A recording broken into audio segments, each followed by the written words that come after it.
Welcome to Fantasy Football Hub. Today I'm joined by FPL Heisenberg for the final game week of the season, and we're going to give you a differential 11, some players to choose that might just help you explode up the ranks in Gameweek 38 and hopefully win your mini leagues. Wes, how are you doing? We've made it to the end of the season.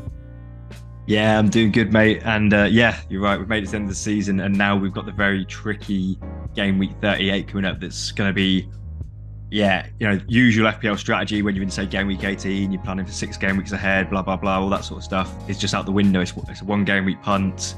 It's very difficult with rotation, which I'm sure we're going to talk about as well. But yeah, very difficult to navigate this game week, I'd say. Absolutely. Before we get into our first pick, and we're going to go through this like we have done a couple of times this season, picking differential players position by position, do you think that Game Week 38 has more scope to go differential, not just because it's the final game of the season, but because of the nature of the games historically, the amount of goals that we see? Yeah, exactly. That the amount of goals we see, and especially this year, I can't remember a year like it where there's been less up for grabs. So, the champion, in previous years, we've had City and Liverpool fighting right to the death. We've had top 4 places going right to the death. But as of right now, a lot of teams are just cemented in their position. Man City are guaranteed first, Arsenal are guaranteed second. Newcastle and United are battling out for third, but that's not such a big deal with Champions League going to third and fourth anyway. But they are, they've still got a little something to play for. But then 5th place is guaranteed to be Liverpool, 6th place is guaranteed to be Brighton. A few teams are Villa, Spurs, and Brentford have at least got a chance of Europa Conference League, so that gives them something to play for. And also at the bottom, Everton, Leicester, and Leeds, one of those 3 will avoid the drop, so they'll all be going full strength. But the other sort of 14 teams or whatever it is could just decide that they want to play youngsters, could rest the likes of, I don't want to start name dropping people that might be rested because I'm not predicting anything. But yeah, the teams that are cemented in their position, why wouldn't maybe some of the managers decide to play youngsters or fringe players or whatever? So it's going to be difficult. Yeah, and I will say just one final thing before we get into this. Wes, you've been tweeting a lot about team news and what you're going to do final day if you get team news and exactly how you'll tweet it. And obviously, with every game kicking off at the same time, team news is going to be very important, and rumours and that sort of stuff and concrete evidence if we get it. Our Twitters are on screen. Wes, in particular, I know you're going to be on it on the final day, right? Yeah, and like you said, because that is a very important point that I should have made. All games obviously kick off at the same time, meaning that the deadline is an hour and a half before all the kickoff. So early team news is more likely for more teams.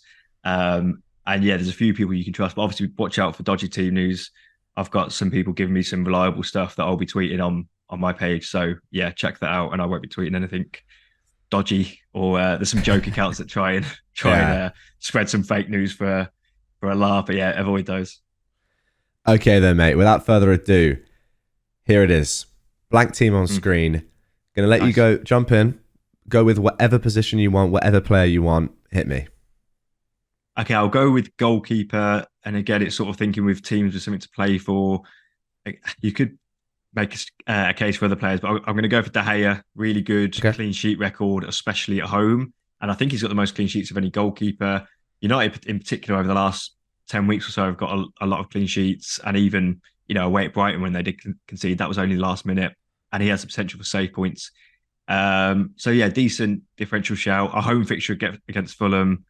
United have got that cup final to come for, so will they rest players? Maybe, but as of what we know, at least Ten Hag's even come out and said that they want that third position, they want to secure that. They were at home, conceded last night, didn't they? Of course, against Chelsea, but again late on. Yeah. So, yeah, as far as picking clean sheets from any team, like you've already said, in Game Week 38 is going to be tough. So, I think De Gea is possibly the best sort of keeper shout, and not many people will have him. And also, not many people will have that. If Luke Shaw is out, the Man United clean sheet in and of itself will be a differential. If Luke Shaw's fit, the clean sheet isn't that much of a differential, with a lot having Luke Shaw, of course. But, yeah, if Luke Shaw's out, a Man United clean sheet could be really valuable if you do go for De Gea. Like you're saying, Luke Shaw, even he's got a tiny little issue that they could play him, but as in they normally would play him, but they choose not to this week for some reason.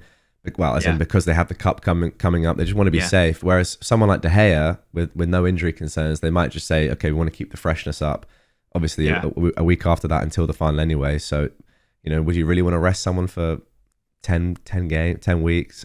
10 days, 10 days. couple of weeks, Yeah. that sort of stuff, So there you go. Definitely one that I would expect to play in the final game week. And as you've said, that is a big deal in and of itself. Okay, I will. I'll jump in with a cheap defender now. Go for it. Now, this is based on what you just said in terms of players that have something to play for, and I've gone with an Everton defender. Now, I think you could pick any that start. I've gone with Tarkowski. They're all pretty much similar price. Keane's 4.1, Mina's also very cheap. I just think that in this one-off game against Bournemouth, say if your money is tight and you're doing it as part of a deal to get other players in, I just think, why not? For 1 week, good clean sheet potential. They've shown recently that they have got a bit more solid defensively. What do you think about that? Yeah, absolutely. At home to Bournemouth, need to win to guarantee it as well, because I think Leicester, if you look at the points that Leicester could get with a win and their superior goal difference, a draw might not be enough. So they're going to want that 1-0 win. Dyche at home, clean sheet written all over it against, a safe Bournemouth team. So absolutely like that as a lot. And Pickford was kind of the other keeper that I was sort of semi-thinking about instead of De Gea. So I backed the Everton clean sheet as much as you can in Gameweek 38.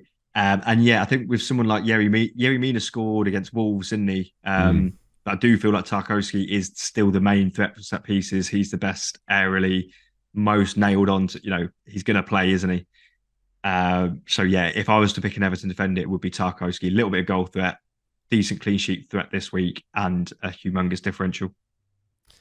Okay, next up, who you got?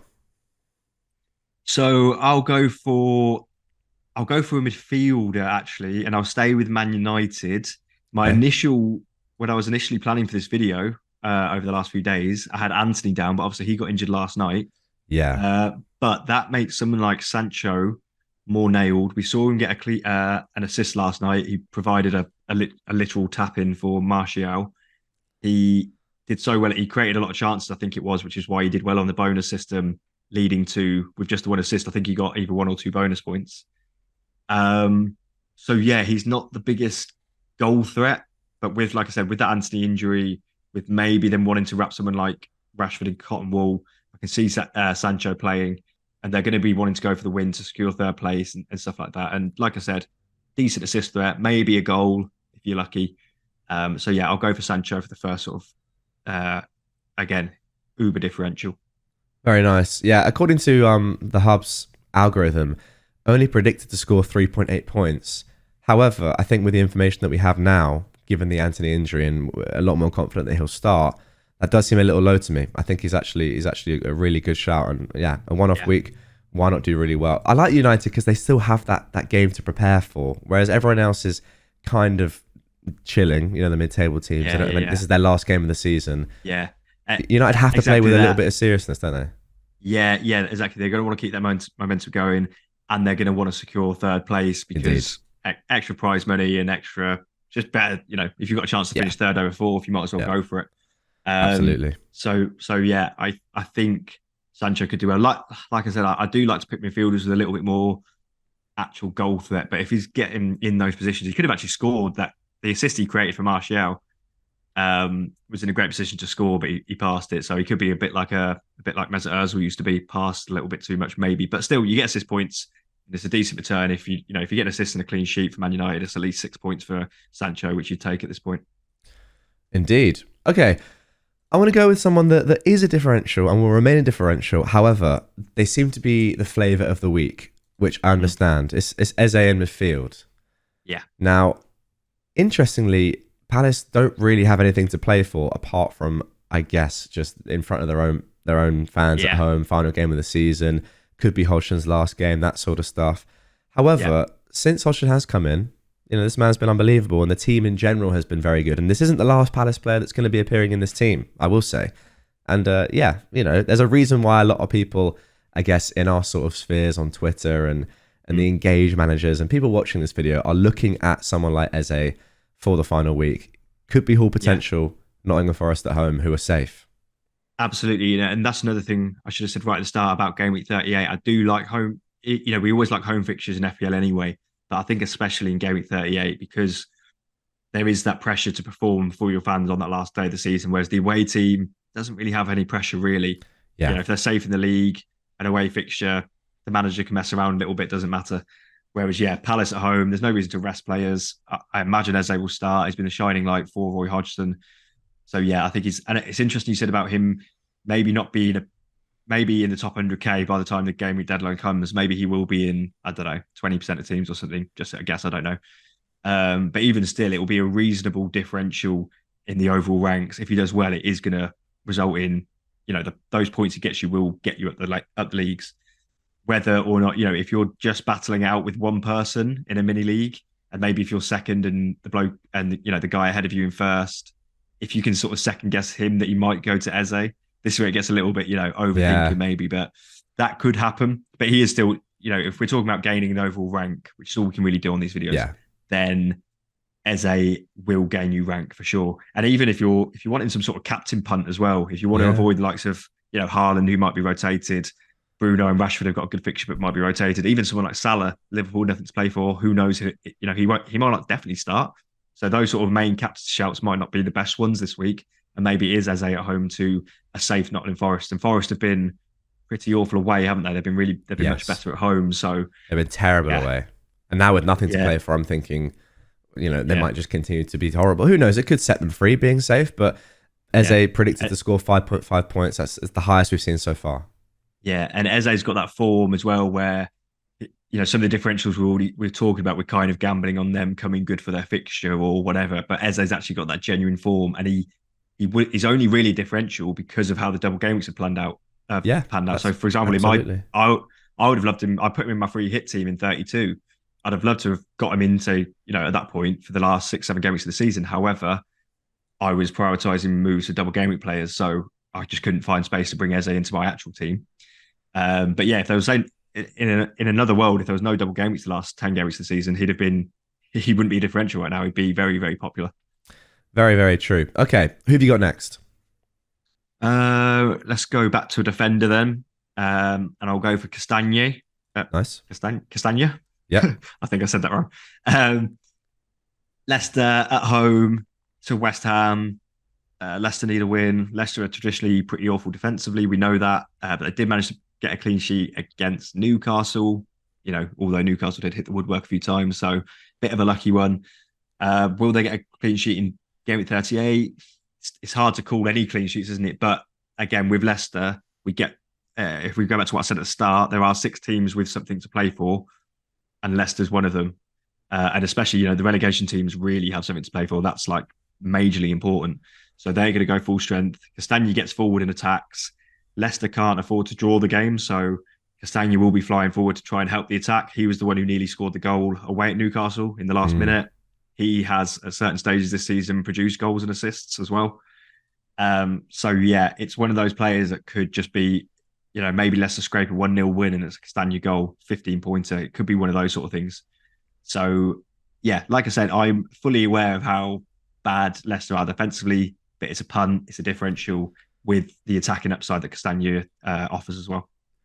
Well, we've seen him do well in kind of one-off game weeks this season. Yeah. Remember the free hit? He did very well there. And this is, if you're getting him in for just this 1 week, then that is the equivalent of a free hit pick. So, yeah, exactly. One-off game weeks against on paper, good fixtures with so much to play for, as you say. Yeah, absolutely love that pick. Yeah, exactly, mate. We've got to almost put our free hit hat on where we're not clicking. I think I might have said this on last week's video where, normally in FPL, if it's game week 18 or whatever, you're picking a player that you've got and you're kind of thinking, this player might be rotated in 3 or 4 games time. I don't really want them in my team. I don't want the future headache. There is no future headache with any of these players. As long as you're confident they're going to start or fairly confident they're going to start this week, then that's all you need to worry about. You don't need to worry about, in the future they've got bad fixtures or they're going to get rotated. None of that. It's 1 week, like you just said. Okay, next up, I'm going to go with one of a few Arsenal players in this team. Yes. And I'm going to go with Jesus. Now, he is not, a crazy differential. As you can see on screen, his ownership is still nearly 30%. However, that is not going to be up near the top of the game. That's going to be a lot of inactive managers. That's going to be a lot of people ranked, well outside the top million. Now, I'm not saying that you shouldn't be outside the top million. That's absolutely fine. But what I'm saying is if you are up towards the top of the game, even, a few 100K, this is a man that is going to do really well and going to be a differential for this one-off game week. I can guarantee you that. A great fixture on paper at home to Wolves, and it just feels to me like Arsenal have a lot to prove. They're not going to want to go out this season on a complete whimper. They've been phenomenal for the majority of the season, and to end it with a poor result to Wolves, or one where they kind of just fizzle out into nothing, I don't think Arteta's going to let that happen. So for me, I predict a big Arsenal win in this game. I think they'll come good. They want to just prove how good they've been through the entirety of the season, and Jesus has been great for the majority of the season anyway in terms of big chances, just general FPL scoring. So for me, I think that'd be a good differential towards the top of the game. Yeah, and just in terms of his ownership stats, like you said, in terms of because he was so popular at the start of the season, people then give up or whatever. But in the top 250k, so again, you don't necessarily have to be in that top 250k, but it will be similar in the say top 500k, top million. Everyone in the top million is probably an engaged manager. In the top 250k, it's only 1.3% ownership for Jesus, so he is a massive differential. He has done well at certain stages of the season with goals and assists. He has had that double threat. He disappointed us in free hit 32. I remember having him in that for did they have Southampton at home, and he just missed a lot of big chances, which was frustrating. However, he is the type of player who does get those big chances, and if he scores a big chance early on, you almost know he's going to get a brace. His confidence is up, and he'll just score another chance. So it's one of those. I can either see Jesus blanking or getting a brace. It is as simple as that for me, or like a goal and an assist. And I do agree with the Arsenal. Again, one of my picks is an Arsenal player as well. I agree with Arsenal being a team to target because, like you said, they've got a point to prove. They're at home. There's nothing to rest players for. They've had a disappointing last 4 or 5 weeks. They're not gonna. I don't see Arteta really going, let's play the kids. They haven't had European football for a long time either. They've got nothing to be tired. They've got no reason to be tired or anything like that. So I see him going pretty strong. And where the points come from with the likes of Martinelli injured, Saka are a little bit out of form. Maybe it could be the likes of Jesus and the one I want to talk about now, if you want to move on to him. Yeah, absolutely. Odegaard in midfield. If I was, if you like the idea of getting an Arsenal player like Reasons Jack and I just said, that maybe your forward's already tight, maybe you can't make a forward transfer, then Odegaard's a good shout as well. I think he might be the top point scoring Arsenal player, or he's one of the top midfielders. He just ticks along nicely. When he kind of he's kind of been a bit of a frustrating pick for me this season FPL, because I've had him sometimes and he's not done that well for me, and then like you take him out and he all of a sudden bounces back into form and scores like a long ranger or something like that. So he's got some threat with goals from outside the box. And again, if we're taking recent form into account for Arsenal, I think his form over the last 6-7 game weeks is superior to any other sort of Arsenal attacker in terms of actually output, goals and assists. He's right up there. So again, he's a difficult one because sometimes I don't like to pick in FPL. We like midfielders like, say, again, Saka, Martinelli, Salah, those sort of players who are basically forwards, aren't they? But they're down as midfielders on the game. Odegaard's a bit different. Him and De Bruyne are they're obviously central midfielders. Sometimes they play as like number 10s and get forward a lot. Other times they sit deeper and dictate the game, which can be frustrating from an FPL point of view. So that can happen with Odegaard. But I think last game of the season at home to Wolves, I think he's going to have a fairly attacking role in the team. It's almost like, why not? He doesn't need to sit deep and dictate the game, hopefully. So yeah, I think Odegaard is a good shout this week. Absolutely. I completely agree with that. And I'll just finish off the Arsenal players because I do have one more. Now, I think this could be anyone. I've gone with Kivior just because for budget restraints, and I do think he'll play this game. However, you could pick any Arsenal defender. I think the Arsenal clean sheet is very likely this week. Looking through the fixtures, to me, it seems like one of the most likely. Again, both sides with nothing to play for. However, I do really believe that Arsenal will want to finish this season really strongly in front of their home fans. So, depending on your budget, I mean, of course, players like Gabriel are a better pick than Kivior, but I've gone for him just because he is an uber differential, new into the team, and is super cheap as well. Yeah, it's an interesting shout. Like you said, Gabriel probably the better pick, but budget reasons and stuff like that, especially if you're looking to replace, I don't know who's in a lot of teams at the minute, but if you've got a cheap defender that you're looking to replace. A Botman maybe, someone like a Newcastle defender, someone like that. You don't have the money to go to a Gabriel, Absolutely. But if you stretch to, depending on your budget, fine. Yes, it's very good to highlight players for all budget constraints because, if you tipped Gabriel and didn't mention Kivior, then, someone watching this might not be able to afford Gabriel. So, yeah, absolutely. And he's not 100% nailed, I will say, Kivior, but I don't know who else would play there right now. It means that it seems to me like Tierney's just not really in favour Yeah. at all, and Zinchenko, of course, is out. So, yeah, I don't see why he won't start for the final game of the season. Okay, Wes, who you got next? I'm just trying to think. So I've got a couple more midfielders to go for. So I'll go for one of them. I'll go for McNeil, who I think I did on a differential video a couple of Yeah, game weeks ago, maybe. So I'll go for him again. And again, it's thinking back to those teams with something to play for. Like, oh, I picked Man United players so far. Okay, Arsenal don't, but Leicester players and Everton at home to Bournemouth, really good fixture anyway, even if they didn't have anything to play for, but they do have something to play for. So you can rest easy that McNeil was going to play and he's always been a pivotal player for Sean Dyche. His performance against, I know it's only one game and he blanked in the following game weeks, but McNeil against Brighton a few game weeks ago was just superb from a football point of view. On and off the ball was incredible, and in terms of FPL, his output as well with multiple returns. So yeah, he's not the best FPL asset in the world. He obviously blanks in plenty of games, otherwise he'd be in more teams. But for a differential, that fixture, and again, similar, you mentioned Tarkowski earlier, it's the same sort of thing. It's Everton at home to Bournemouth when they need a win under Sean Dyche. And if it is, say, a 1-0 win with a McNeil goal, he's pretty good for bonus. He'll probably sweep up yeah. the free bonus. And you're looking at an 11 pointer if that does happen. So, yeah, I do like McNeil as a huge differential. Yeah, and again, a really good price as well. If you're Yeah, coming down budget-wise, off yeah. someone expensive, yeah, Yeah. it's something. It's a way that you can kind of change the structure of your team if you really need to, Yeah. or it enables a big hitter that isn't in this video, obviously for differential reasons. And again, so if for my team, for example, I've actually got sometimes I've normally got some money left over in the bank, but as of right now, I've got 0.0 in the bank. And if I hear say McAllister's just not going to play, for example, for Yeah, Brighton, there's no one to really replace McAllister with because McAllister's only 5.5, apart from someone like a McNeil. So yeah, in that price bracket, I can't see anyone better than McNeil. Let us know in the comments if you can find someone good as well, because they'll be worth considering. okay, then I think I will go with the 10th player as a forward, given that you just said you have a midfielder coming. Now, there are two options here. One of them is not really differential anymore, but it kind of is slightly. I want to talk about him a little bit in Ollie Watkins, because I feel like this game on paper is really good with Brighton, who are just kind of, as you said, we don't even know if their players are going to play anymore. Yeah. And as you said before, Villa do still have something to play for. And Watkins has been phenomenal all season, really. Yeah, he's dropped off slightly of late, but still predicted to do very well in this game. And I do think that he is still about on quite a few people's benches. If you have him, I'd say 100% start him in that game, or maybe even look to bring him in. But the player that I'm actually going to go for is another Palace player, Odsonne Edouard. Now, I don't know about this one. This is a huge differential because he's not guaranteed to start. He has been playing of late. Yeah, but I went and saw him live last week, and I was very impressed. He played very well, scored a great goal.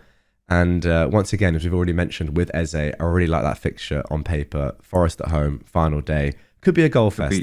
What do you think Could be a about lot of that? goals. And Roy Hodgson has, it's strange, isn't it? Because we consider Vieira a more attacking manager, and Hodgson, we all thought Hodgson was, me, myself included, thought Hodgson was going to come in and bash out some 0-0s or scrape some 1-0s or something. But it's been the opposite. And they've been free scoring. Players like Elise, they scored 5 against Leeds, was it away? And Eze, Elise, players like that, Jordan Ayew even have got points. So yeah, I like the Edouard shout. And just in case people are, people's ears pricked up at Watkins, I just checked his ownership in the top 250k. And you're right, he was on a lot of benches because he was only in 1% of squads last week. But then 1% of starting 11s. But in the top 250k in the squad, so people would have benched him, like you said, it was 9.35%. So still, Okay. he's only in 9% of squads in the top 250k. So assuming people don't transfer him like mad, which they probably won't because he's not flavour of the week. Yeah. Then he will still be a differential. So yeah, if you don't, maybe you could put both of them in. I don't know how we're doing for budget, but I haven't got any more forwards to highlight. So maybe I mean, we could definitely get him in the team. I think we'll be fine on budget. It's just up to you who you want to start. Yeah, whack him in, then we'll do the starting lineup in a minute. Nice one. Okay, then. So final midfielder then. Yes, James Maddison. Now again, I just want to see if he does fit the criteria of a differential in that top 250k. I'm sure he will, you know. I'm sure he Yeah, but will. he's not a player forefront of mind, and he's a player that a lot of people have either had and got rid of, or they just Yeah. never had him because he disappointed quite badly, and then he didn't have double game week. So obviously people moved on to Brighton midfielders, Man United midfielders. So not many people have him. So yeah, in the top 250k in the whole squad, so it includes bench players last week. He was only in 0.66% of teams, so he is a Wow. differential. Huge differential. Obviously, yeah, he's kind of a player that we all know about Maddison, don't we? It's not like to high, some players that we've spoke about already are a little bit more not in the forefront of mind. But Maddison, again, I don't want to repeat myself on Leicester too much, but like virtually all the players we brought up, and again, like with Watkins has still got Europa League to play for. Sorry, Europa Conference League. Yeah. So he's a decent enough shout for that reason alone. There's no reason to sort of just play kids for Villa. They're going to want to try and get seventh, secure it off, and fend off Spurs and Brentford. But yeah, back to Maddison. They need to win. A draw's no good. So it's not a case where if it's 0-0 after 60 minutes, they're just going to sit in deep or something like that. They have to score goals. Leicester have to score goals or they're down. If they don't score a goal, they are down. So Maddison is their chief assist provider or chief creativity, can score goals as well. His form's not been amazing. He did score a penalty a couple of games ago, didn't he, against Brentford or Brighton? I can't remember now. But the point remains that Maddison is a solid player. His FPL form and Leicester's form hasn't been great of late, of course. But don't be worried about him being benched against Newcastle. That isn't like a trend where they got a good result last game, they're going to start with the same team. Definitely not. They went to Newcastle. They knew Newcastle were a better team, and away from home they tried to shut up shop and get a clean sheet. So Maddison and Barnes were sacrificed for that reason. This week, attacking players will come back in for their decent home fixture. Yeah, 100%. I think Maddison is the perfect player to end this video on, to be honest, just because he is nobody I don't think who knows FPL would say, oh, Maddison is a differential. But given the numbers that you've just said, it's clear he's a huge differential this week. I mean, under 1% owned is a definition of an amazing differential. And as you said, because people think, oh, Maddison, he's in teams already, they're probably not going to go to him. They're probably going to go to the likes of an Eze. But Maddison has been very good as an FPL option for a number of years now. And as you say, with so much on the line, I think that is probably the greatest pick in this team. Yeah. And I think that's maybe he should be captain of this team then because of his uber differential status and the fact that we know he has got proven FPL pedigree. We've seen it over the years. It's not quite happening for him right now. But yeah, you've just got to hope that it comes off in a one game punt, because I was expecting the percentage to be higher than what it was. 0.66 is crazy low in that top 250k, which again, like I said, that will reflect similarly right up until the top 1 million as well. Okay, then. I'm just putting everyone into the team. I've put some other people on the bench that aren't that important. But yeah, I mean, to be fair, Maddison does have, well, it's very close. Eze has 5.5 predicted points. Maddison with 5.4. Who would you honestly captain in this team? We've got Jesus, we've got Eze, Odegaard. Jesus is the one that has the highest predicted points with 6.1. If you had this team, who would you go for? I think possibly Eze, but it does really depend on if you're chasing or not, because I feel like with Eze, because a lot of people will bring him in, and if you are chasing and you think, maybe you're second in the mini league and you're thinking, I can bring in Eze and captain him, and top of my mini league doesn't have him. The top of your mini league could make the same transfer, but with someone like Maddison, if you're top of a mini league, no one's bringing it. I don't think someone at the top of a mini league will bring in Maddison. So you're transferring Maddison in as a differential. You're then getting him to be even more of a differential as a captain. Yeah, it's almost like you just need one haul from Maddison, and you could catch your. A lot of teams are similar, aren't they? In the top 250k, top 1 million. So to get a real differential and to captain them, I would probably go Maddison if you're chasing. If you're consolidating, it's a different ball game, isn't it? The likes of the regular picks come into mind if you are trying to consolidate a lead at the top of mini league. So there we go. I think that is going to do it for this video and this differential squad. It looks pretty good. I'm not going to lie. I'm looking through the individual players. I don't necessarily agree with a lot of the points that are given to a few of the players in here. For example, Sancho, I think, could do more. I think Edouard obviously is a minutes risk, and that's why he's down at 2.4. I believe he's going to start in that game, and I think it's a good game for him. So we've just gone with our heads and our hearts for this team, Wes. I think we can say. But guys, if you do want to try out your own differentials and put together your own team. Who knows? You may well be on free hit this week. I know quite a few managers have saved it till the end of the season. Have a go. Link to the tool is down in the description below, and it's a really good visual way to see what your team is looking like. Wes, sum it up for us. How's the season been? Do you like this team in general? I love the team, and yeah, just I guess a goodbye from myself. This will be my last video of the season, so I'll see you all on the Hub channel in a couple of months' time, I guess. But yeah, it's been a lot of fun doing these videos with you, and I know the guys. We got a lot of good feedback, didn't we, on last week's differential video? So yeah, maybe next season more differential vids and mixed in with some team reveals as well will be good. Absolutely, yeah. From my perspective, it's been great, and also, yeah, I really like the outside the template stuff. Giving some breathing some new life into FPL, because as we were saying, a lot of people have the same teams and they do for a lot of the season, which is the best way to play the game, but it's not always the most fun. So yeah, there you go. Okay, guys, that is going to do it for this one. One more video still to come this week with Bakar until the end of the season. As always, best of luck this game week, and hopefully you win your mini leagues and catch your rivals in those and get a good overall rank. I know myself and Wes really trying to get top 100k. It's looking like it might be a close one. What are you thinking? You confident? I'm hopeful. It's tough this year. I feel like I played well this year. Haven't quite got the rub of the green. I'm just outside the top 100k, so I could still get it, which would be decent enough. I keep saying it, but there's 11 million plus accounts these days. There's way more engaged managers these days, and it just gets tougher and tougher year on year to get those. We always used to talk about sort of top 10k in FPL, but we need to widen that scope. I'm not just saying that because I'm outside the top 10k. I genuinely do believe it. Just the numbers don't lie in terms of engaged managers and overall managers. It's just a no-brainer that we need to open up that scope. So yeah, hopefully top 100k, I'll be happy enough. Nah, definitely true. I do agree with that. All right, guys, that is going to do it for this one. Good luck as always, and I'll see you with one final video later on.